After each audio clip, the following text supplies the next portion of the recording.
हम लोग की चाहत भी रही है लंबे समय से, और खास तौर पर मेरे नेता, मेरे पिता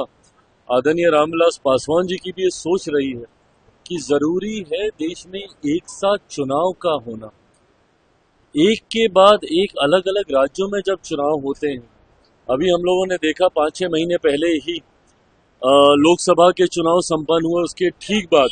हम लोग हरियाणा और जम्मू कश्मीर के चुनाव में व्यस्त हुए। उसके बाद झारखंड और महाराष्ट्र के चुनाव, अब हम लोग दिल्ली के चुनाव की तैयारी कर रहे हैं, इसके बाद बिहार के, फिर असम के। तो हर दूसरे तीसरे महीने जिस तरीके से देश के किसी ना किसी राज्य में चुनाव होते हैं, वो न सिर्फ आर्थिक बोझ देश के ऊपर डालने का काम करते हैं, बल्कि जिस तरीके से मशीनरी के डिप्लॉयमेंट को भी लेकर बार बार सेना एक जगह से दूसरी जगह उसका डिप्लॉयमेंट को लेकर भी एक व्यवस्था तैयार करने की जरूरत पड़ती है, इसमें भी समय बहुत ज्यादा बर्बाद होता है। ऐसे में, और जब आचार संहिता लगती है, मॉरल कोड ऑफ कंडक्ट, तो जितने भी विकास के कार्य हैं उसको कहीं ना कहीं उसकी गति रुकती है। ऐसे में देश में एक ही बार चुनाव हो और वो 5 साल तक वो व्यवस्था सुचारू रूप से चलती रहे, सरकारें सिर्फ और सिर्फ देश के विकास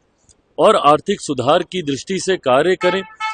इसके लिए जरूरी है कि एक ही साथ देश में चुनाव हो। हम लोगों ने भी